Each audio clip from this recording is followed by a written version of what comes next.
ainda dentro do capítulo 2 de João, versículo 13, até o versículo de número 17.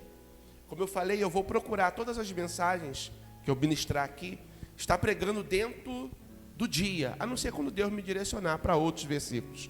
Amém? Nós vamos fazer a leitura da NVI. Então, eu queria que você lesse conosco o texto da palavra de Deus. Evangelho de João, capítulo 2, verso de número 12. Depois disso, ele desceu a Cafarnaum com sua mãe, seus irmãos e seus discípulos. E ali ficaram durante alguns dias. Quando já estava chegando a Páscoa judaica, Jesus subiu a Jerusalém. No pátio do templo viu alguns bois, viu alguns vendendo bois, ovelhas e pombas, e outros assentados diante da mesa, trocando dinheiro. Então ele fez um chicote de cordas e expulsou todos do templo, bem como as ovelhas e os bois. Espalhou as moedas dos cambistas e virou as suas mesas. Aos que vendiam pomba disse: tirem essas coisas daqui, parem de fazer da casa do meu pai um mercado. Seus discípulos lembraram que está escrito: o zelo da tua casa me consumirá. Agora você vai avançar comigo lá para a carta de Paulo aos Coríntios, capítulo 3, capítulo 6.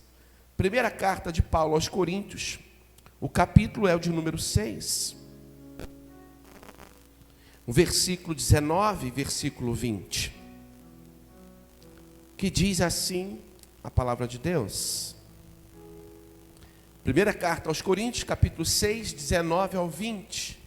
Diz a palavra de Deus: acaso não sabem que o corpo de vocês é santuário do Espírito Santo, que habita em vocês, que lhes foi dado por Deus e que vocês não são de vocês mesmos?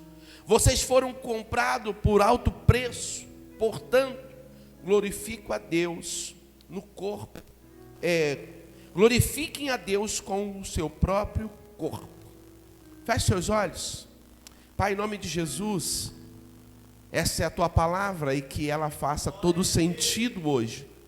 Quando o teu filho, ó Pai, ele ouvi-la, que ele possa absorver o máximo para que cresçam para a glória de Jesus. Amém e amém. O tema dessa mensagem é: no ano da consolidação, eu resolvi viver em santidade.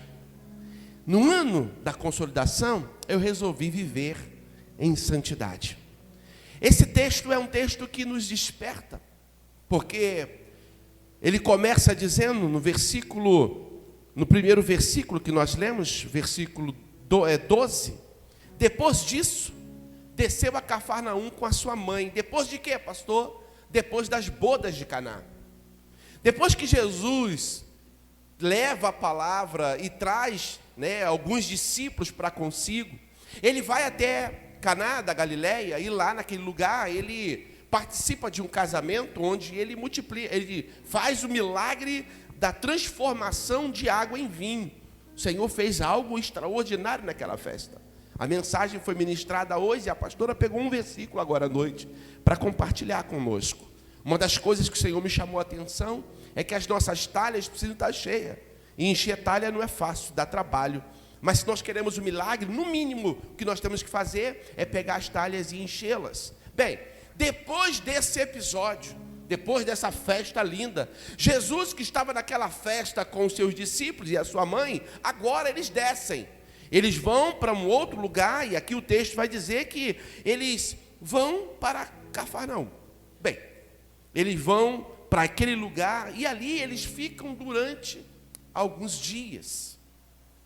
Depois disso, Jesus então chega a Jerusalém, e no templo, que era tão louvado pelo povo, que era tão aclamado pelo povo, valorizado pelo povo, as pessoas tinham orgulho do templo.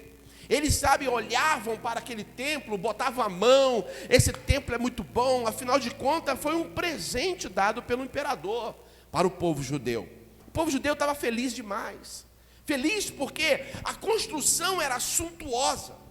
Era tão bom, aquilo era tão extraordinário para eles, em comparação ao templo que havia sido construído, o templo de Salomão.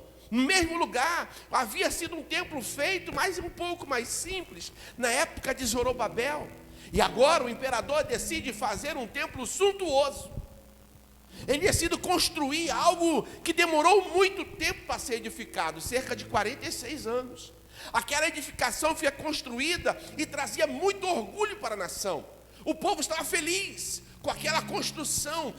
Então eles aclamavam, exaltavam a edificação do templo. Mas Jesus chega naquele templo, que era tão aplaudido e aclamado pelo povo, e ele vê algo que o desagrada. Ele vê algo que não combinava com aquele templo. Ele vê cambistas. Ele vê pessoas fazendo do templo um comércio. Ele vê pessoas fazendo daquele lugar de adoração, sabe, um lugar de profanação. Eles transformaram algo sagrado em algo comum. Eles transformaram o lugar da religião uma forma grosseira, sabe, de macular aquele lugar. Porque havia comércio dentro do templo. As pessoas iam ofertar, deveriam levar de casa as suas ofertas. Ao contrário de hoje, que nós trazemos em dinheiro, naquela época a oferta era animais, era frutos da terra. E eles levavam aquilo para apresentar ao Senhor. Eles deveriam levar de casa, mas não era tão confortável levar uma ovelha durante a viagem para chegar ao templo. Não trazia tanto orgulho, ou seja, não trazia tanto conforto levar uma saca de farinha no ombro para chegar lá e oferecer ao Senhor. Não era tão confortável levar um boi, ou 2, ou 3, para apresentar no santuário ao Senhor. Então eles iam para ali, de mãos abanando. E aí os cambistas viram uma oportunidade. Espera aí, nós podemos fazer um negócio. Vocês não querem trazer o peso e eu preciso vender. Então eles começaram a vender no templo. Qual era o problema de vender no templo? É que no templo havia, sabe, aquele lance do pechinchar. Já viram isso? Nós gostamos de pechinchar. Tu imagina um templo, chegava lá e eles escolhiam não pelo preço, qual é o mais caro, qual é o mais bonito, porque eu vou ofertar algo para Deus. Eles negociavam. Aí só o fato de negociarem já era algo horrível para Deus. Porque não era apenas sacrificar um animal que Deus queria receber uma adoração. Não era qualquer adoração, era a melhor adoração. Eles não procuravam certamente o melhor animal, eles procuravam o melhor preço, porque o melhor animal custava mais caro. Jesus, quando chega e percebe aquilo, ele fica horrorizado, porque aquele lugar havia se transformado num covil de salteadores. E Jesus, então, ele chega e ele destrói aquele ambiente. Ele destrói, ele derruba as barracas, ele derruba as mesas, ele solta os animais. E ele, com um chicote, com um azorregue, sei lá, com um instrumento, ele afasta os cambistas daquele lugar. E ele chama o povo a uma mudança de postura. E os discípulos que com ele estavam, ele falou assim: como está escrito, o zelo da sua casa me consome. Essa é a mensagem do texto, é o que está escrito. Mas o que nós queremos trazer para nós hoje, para nosso conhecimento hoje, é o que está nas entrelinhas.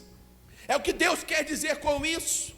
Um dos textos que eu li foi o texto do apóstolo Paulo aos Coríntios, tanto no capítulo 3, versículo 16 e 17, quanto no capítulo 6, versículo 19 e 20, vai dizer que nós somos o santuário de Deus. Nos dois textos, chama a nossa vida, nosso eu, de uma casa, um santuário, um lugar da manifestação de Deus, um local especial. E daí eu começo agora a minha pregação dizendo para você: como anda a sua casa? Como anda o seu santuário? Lembrando que nós às vezes nos preocupamos tanto com o prédio, com o templo, com as lâmpadas, com a cerâmica, com a iluminação, sabe, se está tudo limpinho, se não tem teia de aranha. Mas e a sua casa espiritual, como anda? Como está o teu coração? Quando Paulo escreve esse texto aos Coríntios, ele estava falando no âmbito de prostituição. Ou seja, eles diziam que era filho de Deus, que era servo de Deus, mas havia prostituição, havia promiscuidade, havia iniquidade nele. Ele falou assim: vocês não percebem que quem se une a uma meretriz se torna um com ela? Quem se une a uma prostituta se torna um com ela? Pois é, eu digo a vocês, vocês são santuário de Deus. A pergunta é: como anda a tua casa espiritual? Porque no ano da consolidação, eu decidi viver separado para Deus.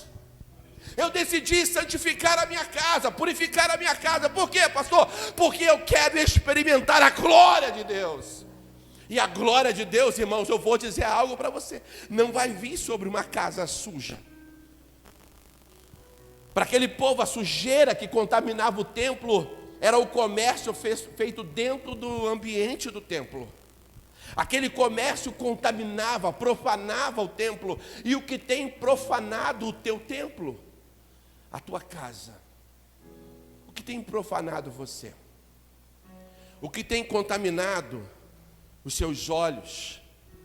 O que tem feito você desviar a sua atenção do sagrado, do santo, para as coisas ímpias, iníquas?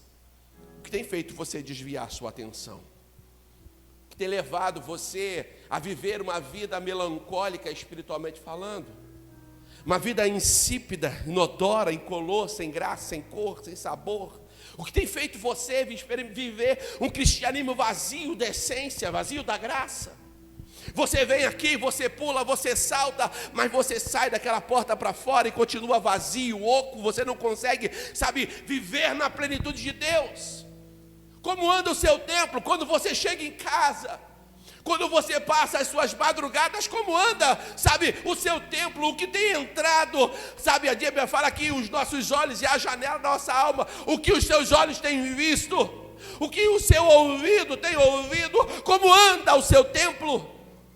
Porque se naquela época os animais mancos, as ovelhas mancas, manchadas, malhadas, contaminavam o templo, se naquela época as pessoas fazendo negócio contaminavam o templo, o que contamina hoje? O que sai dos nossos lábios nos contamina, o que entra nos nossos ouvidos nos contamina, o que os nossos veios nos contamina, as nossas atitudes nos contaminam. E eu quero dizer algo: Deus não se agrada com isso. Deus não quer isso.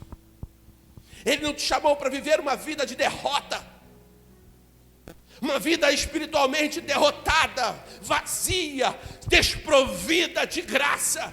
A pastora leu um texto lindo: com Cristo é graça sobre graça, é favor sobre favor, é bênção sobre bênção. Irmãos, o que Deus tem para nós é graça sobre graça. Diga comigo assim: graça sobre graça, é bênção sobre bênção. Ô irmão, isso é bom demais.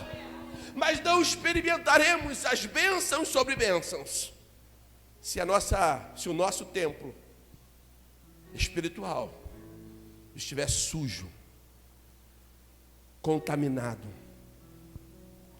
estiver, desarrumado, desorganizado. A Bíblia fala em Mateus 5,48, Jesus ele vai dizer para os seus discípulos: portanto, sejam perfeitos, como é perfeito o vosso Pai celestial que está nos céus. Perfeição aqui, esse perfeito é totalmente dedicado ao cumprimento da vontade de Deus, é separado, é santo. Sejam santos como eu sou santo. Sejam santos como é santo o vosso Pai celestial. Sejam perfeitos. Tem uma versão ampliada que diz: sejam inteiros, como é inteiro o vosso Pai que está no céu. Não adianta eu declarar fé e viver contrário a ela, porque a fé, ela precisa ser acompanhada de um esforço para agradar ao Senhor. A nossa fé, ela tem que ser acompanhada de um esforço para agradar. Me lembra de Davi. Ele queria apresentar uma oferta ao Senhor, então ele foi a uma certa eira para comprá-la. E o dono dele: não, eu te ofereço os bois, Davi. Não, você pode ficar tranquilo, eu vou te oferecer os bois, vou te dar a lenha. Você pode fazer aqui o seu culto e oferta ao Senhor. Não, eu não vou oferecer ao Senhor um sacrifício que não me custe nada. O que está acontecendo hoje, as pessoas estão oferecendo para Deus e achando que Deus está muito feliz quando oferece um sacrifício sem valor, porque não custou nada, não houve nenhum sacrifício em tal oferta, em tal oferenda. E aqui tem que haver então um esforço sincero para agradá-lo. E esse esforço, às vezes, ele precisa ser dotado de obediência, porque se não obedecermos, estaremos inabilitados para participar dos propósitos eternos de Deus. Deus quer manifestar a glória dele no mundo. Só que para muitos, fala assim, eu envio um anjo para manifestar. Não, irmãos, ele vai enviar você. Ele quer enviar você ao mundo. Ele quer que a glória dele se manifeste através de você. Ele quer que as pessoas olhem para você e vejam Deus em você. Rapaz, que tem algo diferente em você, o que é? Aí você, não, é que eu estou usando uma camisa da Ypsilanti, estou usando aí uma calça da Coca-Cola, estou falando uma coisa velha, né, gente? Você ainda existe ainda? Eu estou usando um sapato da Ferracini, eu estou usando, sabe, um perfume da Hugo Boss. Irmãos, as pessoas estão olhando para o seu exterior, não. Se vocês estão contemplando em você algo bom, é sinal que estão vendo é Jesus. Eles precisam ver Jesus. Então, se há alguma coisa boa em nós, na verdade não nos pertence o que é bom, vem de Deus. Porque se Ele sai da minha vida, irmãos, se eu me afasto de Deus, tudo que parece bom em mim vira coisa ruim. A minha natureza é pecaminosa. A minha natureza é desprovida da graça. O meu templo, se eu me afasto de Deus, se eu tiro do Espírito Santo da minha vida, o meu templo fica contaminado, então eu preciso preservar a minha casa. No ano da consolidação, eu me separei, eu escolhi me separar, eu escolhi me santificar para Deus. Por quê, pastor? Porque eu quero viver, sabe, coisas extraordinárias. Eu quero experimentar Deus. Eu quero ouvir Deus nas minhas orações. Eu quero sentir Deus ouvindo as minhas orações. Eu quero poder ter sonhos que me levem à glória. Eu quero poder botar as mãos e os enfermos serem curados. Eu quero poder orar e ver milagres acontecendo. Eu quero poder ter respostas ao meu clamor. Eu quero ler a Bíblia e eu quero ver Jesus se manifestando por meio da sua palavra. Uma das coisas mais extraordinárias que eu experimentei em Deus é poder ler a Bíblia e entender a palavra. Porque esse aqui é o único livro que quando você lê, o autor está junto com você. Está ali para te explicar. Só que às vezes, sabe o que a gente faz, Vinícius? A gente despreza o autor. A gente abandona o Espírito Santo e a gente meio que se transforma no autônomo espiritual. E a gente tenta entender pela técnica, pela retórica, sabe, pela exegese. A gente lê, mas não adianta somente ter uma leitura rasa. Você precisa dele para te ajudar a entender a palavra. E há algo extraordinário, irmão. Você não precisa ter cursos extraordinários. É bom ter curso. É bom você ter uma faculdade teológica, é bom você ter um seminário teológico, é bom ter um mestrado teológico. Irmão, isso é bom, isso nos enriquece, isso é bom. Mas você não precisa disso para Deus falar com você. Você precisa ter um coração quebrantado e contrito. Como diz o salmista, um coração quebrantado e contrito, o Senhor não rejeita jamais. É algo extraordinário você poder orar e sentir que Deus está ouvindo a sua oração. Porque quando a tua casa está suja, você ora, mas você sente vergonha. Você é como Adão, tentando tampar as suas vergonhas com, um galho de figueira qualquer. Você fica tentando de forma natural esconder a sua nudez, a sua vergonha, porque você não consegue sentir inteiro. O diabo está te acusando. Quem é você? O que você está fazendo aqui? O diabo fica apontando para você. Você não merece, você não deveria. Isso aqui não é teu lugar, irmãos. Essa palavra vem de Satanás, e Satanás não quer o teu bem, ele quer o teu mal. Mas Deus, nessa noite, ele vem até esse lugar com essa palavra para dizer: ainda há chance de restaurar a sua casa, porque onde havia bagunça, Deus destrói a bagunça e restabelece a paz dele nesse lugar. Jesus restabeleceu a casa dele. Ele restaurou a casa dele. Se continuou depois, eu não faço ideia. Mas ali naquele dia houve uma mudança naquele cenário. Os sacerdotes agora, eles não estavam mais à vontade. Porque aconteceu alguma coisa diferente naquele lugar. Os saduceus que administravam o templo agora, eles olhavam para fora e viam o que está acontecendo ali.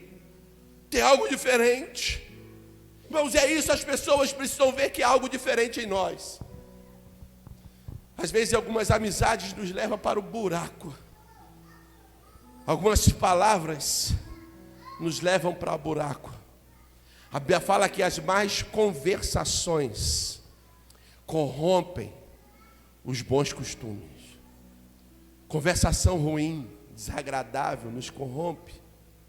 Macula a nossa casa, mancha o nosso santuário, nos divide, nos separa, nos leva para longe de Deus. Tudo que o diabo mais gosta é isso, é ver um crente que glorificava a Deus, que cantava a Deus, que exaltava a Deus, longe de Deus. Você está percebendo a gravidade do que João escreve acerca de Jesus? A casa de Jesus estava corrompida, estava contaminada. E o que Jesus deseja da gente? O que Deus deseja? Ele deseja a perfeição.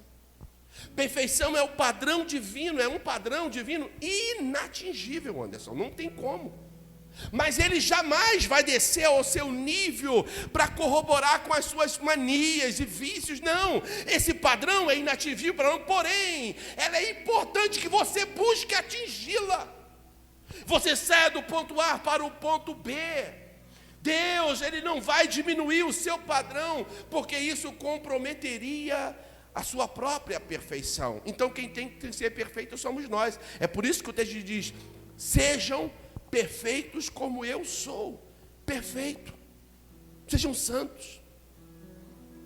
Dá uma olhadinha na sua vida. Eu queria que você agora fizesse uma introspecção. Feche seus olhos, bota a mão no teu coração. O salmista certa feita diz: Senhor, vê se há em mim algum caminho mau e me guia pelo caminho eterno. Olha agora para dentro de você, vê se há algum caminho mau agora, em nome de Jesus. Oh, Jesus, eu vou dar um tempinho para você conversar com Deus nessa hora.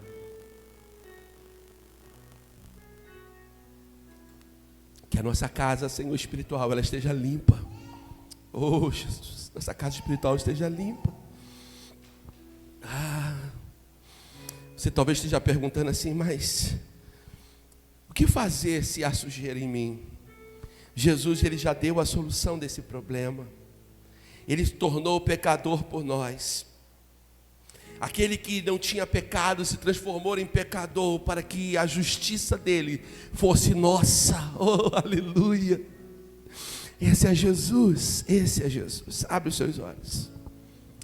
Embora Jesus não tivesse pecado nenhum, Jesus não cometeu erro nenhum, não cometeu pecado nenhum, ele foi tratado como se fosse culpado de todos os pecados. Pela manhã eu fiz a leitura de um texto, eu citei um texto de Isaías, do profeta Isaías, e o profeta vai dizer algo extraordinário, fala assim: o castigo que nos traz a paz estava sobre o ombro dele.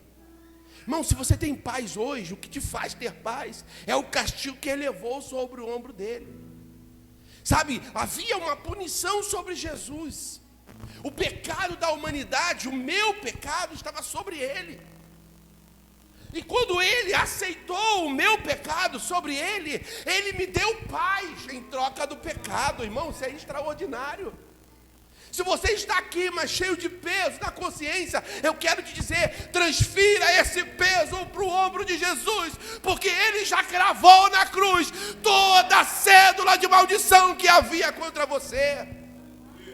Não há mais pecado, condenação sobre o ombro daquele que está em Jesus. O que eu preciso fazer, pastor, é correr para Jesus e dizer: Jesus, não dá para mim. Jesus, eu não consigo. mas se o Senhor estiver do meu lado, eu vou conseguir. A minha casa, ela irá te glorificar em nome de Jesus.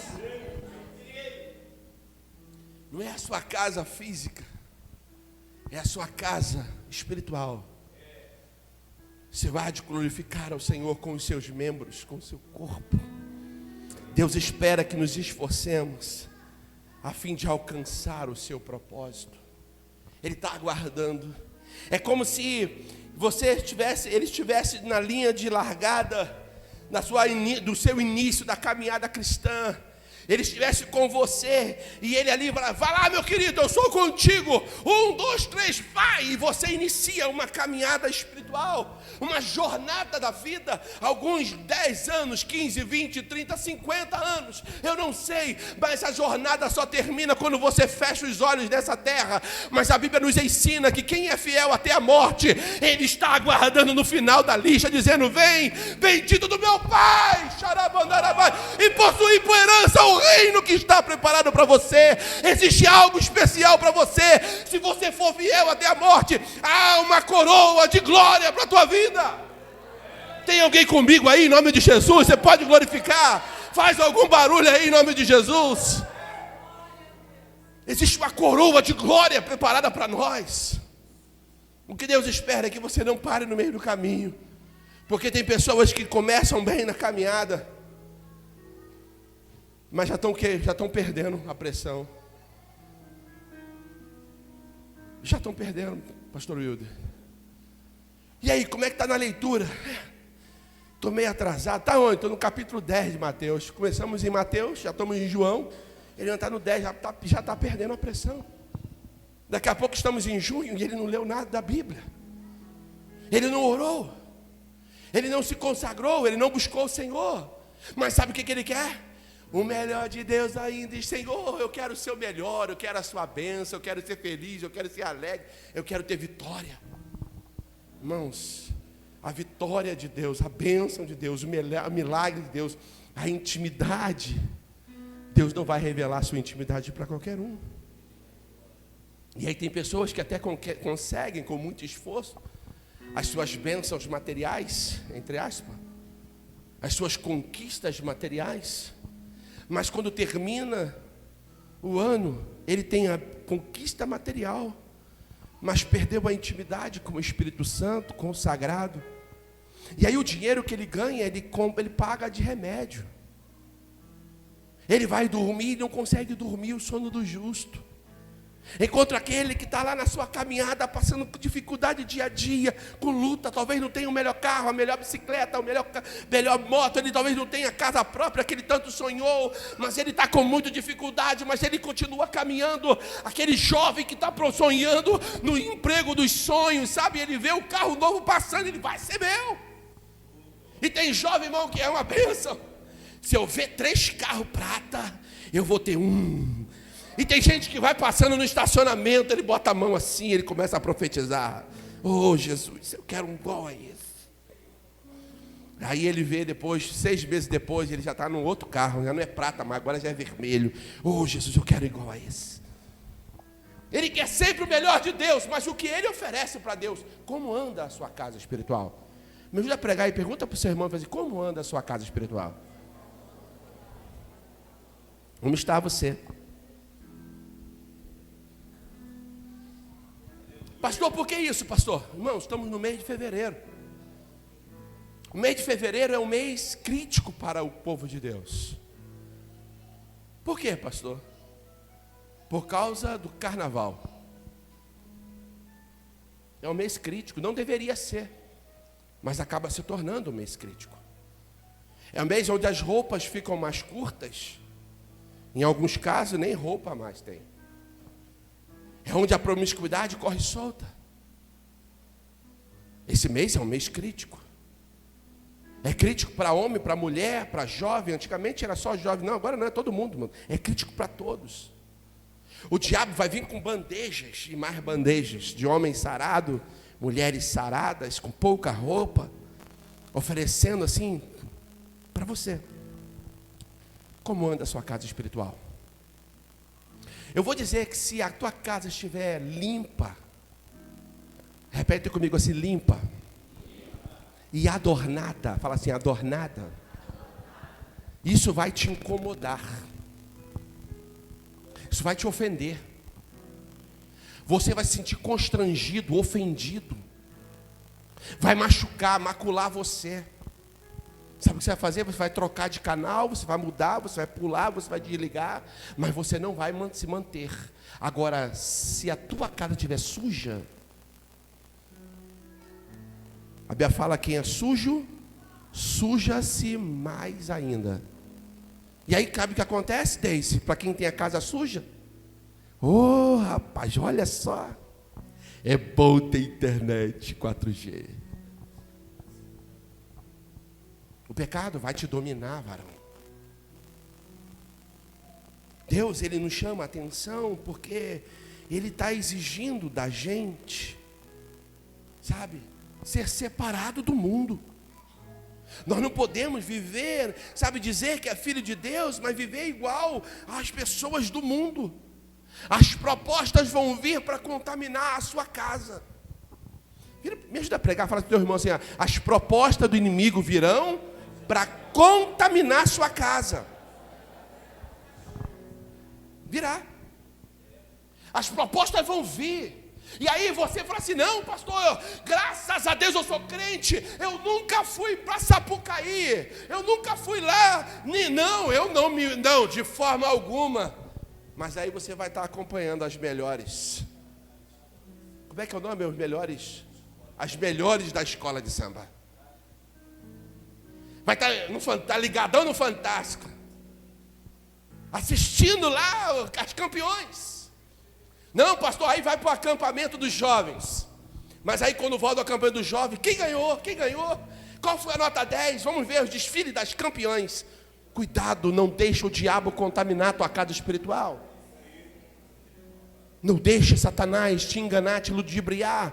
Seja incomodado quando as propostas aparecerem. Porque vem, irmãos, vem.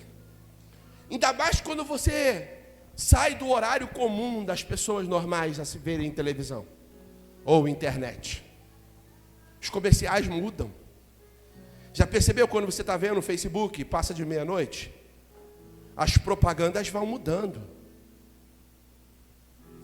Algumas imagens, alguns vídeos que normalmente não vêm para você, aparece na sua linha lá do tempo, lá aparece lá para você dar uma olhadinha. Dá uma olhadinha aqui. Vem cá, meu filho, ó, é a bandejão do inferno lá para você. Vem cá, meu querido, eu quero que você, sabe, você não precisa mergulhar, não. É só botar a mãozinha, é só colocar o olhinho. Você só precisa, sabe, de uma dosezinha. O diabo vai tentar te conduzir para o inferno, mas em nome de Jesus, o Senhor hoje está nos trazendo a esse lugar para mudar a nossa história, para dizer para nós a possibilidade de dizer não para o pecado, dizer sim para Deus. A possibilidade, todo crente deve então diferir da sociedade ao seu redor, de tal modo que glorifique a Deus nos seus feitos. As qualidades de Deus precisam ser as nossas qualidades. E Deus é santo. Repita-me: Deus é santo. Ele é separado de tudo que é corruptível, tudo que é enganoso. Ele é santo. Ele é perfeito. Ele é separado. Ele é puro. E nós precisamos ser santos, perfeitos, separados, puros. Nós temos que ter a sua essência. Irmãos, precisamos ter a sua essência. A atmosfera moral do mundo está dominada por Satanás. O apóstolo Paulo fala em 2 Coríntios capítulo 4, versículo 4, que o Deus dessa era cegou o entendimento do homem. Ele não consegue perceber quão atrofiado no pecado ele se encontra. Ele não consegue perceber quão preso ao engano ele se encontra. Ele não consegue ter a percepção. Mas você consegue ver. Aonde, pastor? Nos ideais do homem aí fora. Nas opiniões. Nos objetivos do homem, na educação. A educação, na cultura. Irmãos, o diabo virou palco. Eu estava vendo um vídeo da semana passada, um vídeo sobre as políticas da educação no país, as propostas da educação no país para esse ano. Normatizar, irmãos, o que é pecaminoso. Sabe, aqueles pecados que levou Sodoma e Gomorra à destruição? Pois é. Agora, a Secretaria de Cultura do nosso país, o MEC, estão discutindo isso para levar para nossas crianças. Eles querem sexualizar as crianças, irmãos. Os professores agora, sabe, estão exaltando a promiscuidade numa sala de aula. No lugar onde deveria aprender matemática, ciência, física, sabe, deveria aprender economia, estão levando as crianças ao sexo. Quantos jovens eram homens de Deus, mulheres de Deus, comprometidas com os valores dos céus, até entrar numa faculdade. Por quê, pastor? Porque faltou firmeza, consolidação na palavra. E quando entrar na faculdade, ao invés deles superarem as dificuldades do sistema, eles foram corrompidos, tragados e levados com o sistema fora. E aí a menina entrou lá, hoje já não sabe o que é mais, está perdida. Ele entrou lá, menino, agora ele não sabe mais nem o que é, ele é um pato. Oh, pelo amor de Deus. Você precisa ter consciência, você está entrando lá para ser um cientista, para ser um físico, matemático, um professor. É para ser professor. Levar educação, mudança para o nosso país. E aí você pega o nosso país, um país tão grande, tão lindo, com um orçamento enorme na área da cultura, mas um país pobre de conhecimento. Pobre de conhecimento. Sabe por que os nossos jovens passam tempo demais no TikTok? Nossos jovens passam tempo demais nos vídeos curtos da internet. Nossos jovens passam tempo demais vendo o que não deveria ver. E aí, quando vai e pega as notas, vai participar de uma prova, aí só consegue pegar as notas rasas. Nota rasa só vai para a faculdade ruim, porque não tem pontuação para fazer uma boa faculdade. Não passam. Quantas pessoas se formaram em direito, pastora Marcela? Tem um diploma de direito, mas não tem a carteira do OAB. Porque se você forma em direito, você é um bacharel. Mas para ter OAB, você tem que fazer uma prova, mas não passa. Por quê? Porque não estudou. Passou um tempo na escola. Está precisando de engenheiro, irmãos. Está precisando de engenheiro. Nosso país precisa de engenheiro, de arquitetos, de médicos, de bons professores. Irmão, tem professor que faz você ficar apaixonado pela matéria. Eu tive um professor excepcional. O homem era um homossexual, mas pensa num cara bom para ensinar. Ele não ensinava ideologia, ele ensinava matemática. Ele dizia, eu não dou aula, eu dou um show, mas realmente era um show. O cara dava um show. Vocês vão se lembrar dele, mas não vou falar o nome não, para não constranger. Irmãos, o cara era fera, deu aula nos melhores colégios de Queimados, mas ele ensinava a matéria dele, eu era apaixonado por matemática. Quem me fez ficar apaixonado? Um professor, irmãos. Eu amava a matemática, eu me formei em contabilidade com louvor, porque eu era apaixonado por número, por causa de um homem que sabia ensinar. Agora eu odiava português. É porque português era difícil? Não, é porque os professores que eu tive eram ruins. Então vocês que estão fazendo aí, estão estudando para ser professores, seja o melhor professor de português, não dê aula, dê um show na sua sala. Eu queria tanto ouvir um isso aí mais forte, irmãos. Meu Deus! Vocês estão se formando aí para dar aula, irmãos, não dê aula não. Quando vocês chegarem na sala de aula, que os alunos aplaudam, que a sua turma seja homenageada, que a sua aula seja homenageada, que você viaje para fora do país. Eu estive conversando com uma pessoa que é professora. Ela já fez várias viagens para fora do país. Por quê? Porque as teses teses dela são extraordinárias. E o pior é que ela dá aula numa matéria, irmãos. Não é filosofia, não. É matéria de biologia, assim. Porque matéria de biologia é decoreba. Pois é, mas a aula dela, ela não dá aula, dá show. E quem dá show, irmãos, não fica só em queimados, ele vai conhecer o Brasil e o mundo. Seja o melhor na tua área. Sabe, seja extraordinário na tua área. Não deixa o diabo te corromper, porque o diabo está tentando corromper você. Te engolir, o sistema está tentando te engolir. Mas se a tua casa espiritual glorificar a Deus, você vai glorificá-lo no teu trabalho, você vai glorificar na tua faculdade, você vai honrar o nome de Deus onde você for, e todas as ideologias do inferno, elas não te contaminarão. Oh, aleluia!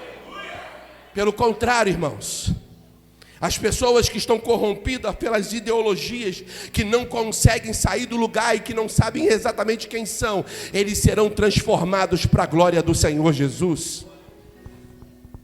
Deus precisa mudar a gente, irmãos. Quando eu olho o status de alguém que já serviu a Deus,